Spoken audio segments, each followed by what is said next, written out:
And your Weather Authority Alert Day continues this morning as we are tracking the chance for some severe weather later on this morning and as we head into the afternoon hours.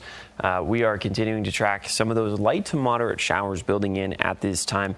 Gusty winds are going to be moving in here over the course of the morning, and then eventually we'll see some isolated areas of gusty winds later on this afternoon. But as we have a look at the national map and national radar, we have this big line of thunder showers that is continuing to push off towards the east this morning.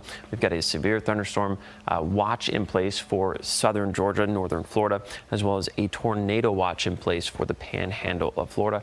Notice way out to our west and to our north, they're dealing with some snowfall out there. So this is a pretty dynamic system that is continuing to grow and continuing to push in to our neck of the woods as we're starting to see some of those light to moderate showers. If we could get rid of this here so we could see what's going on in Grayson County out there this morning. Yeah, Galax is starting to see some of those moderate to heavy showers building in. And we're going to continue to track those over the course of the morning as they're going to be building in from the south.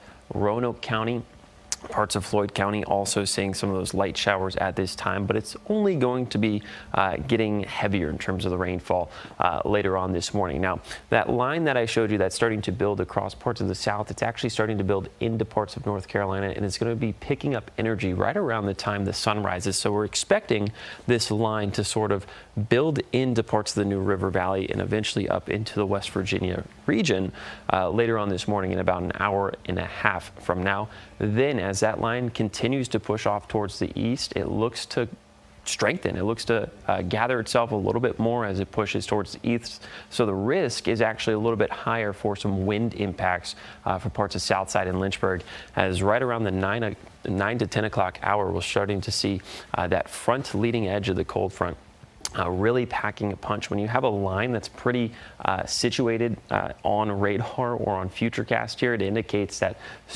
straight line winds are going to be upwards of 50, possibly even 60, maybe even close to 70 miles per hour building through at times and in pockets of that line. So that's going to continue to push off towards the east through about 10, 11 a.m. Then we're left with some pretty significant and heavy rainfall over parts of the Roanoke Valley, the Lynchburg area, and Southside through about 1 o'clock. Then partly cloudy skies build in, then our winds increase, and then that threat for severe weather continues as we get into the afternoon, as we'll be dealing with some isolated and discrete cells, some of which could be rotating, some of which will have the chance to grow in height, which will then create stronger updrafts, which could lead to some hail falling in parts of the Allegheny Highlands, and then eventually that starts to push off once the sun sets later on this evening. On the backside, we also might see a little bit of west-facing slope snow showers as well, because some cold air is going to be building in. Now, the severe threats for today, by far wind damages, the highest power outages are possible, localized flooding is possible, isolated tornadoes embedded in that first line that comes through are possible, as well as those isolated cells later on in the day.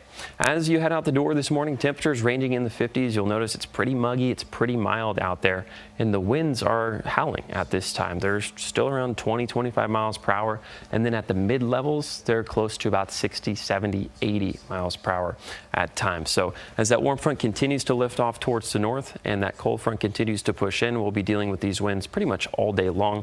Here's a look at 8 a.m. There's where that cold front is. You see it distinguished as our winds are out of the south in front of it, and then they're primarily going to be out of the south and west once that cold front pushes through. So we're talking 30, 40, maybe 50 mile an hour winds embedded in this line as it continues to push through throughout the day. Tomorrow will also feature winds close to about 25 to 30 miles per hour. Then Friday, Saturday, we warm up back into the upper 50s, some spots getting back into the 60s, slight cool down for Sunday, but then have a look at next Tuesday. Sunny, temperatures in the upper 60s, some spots in the 70s.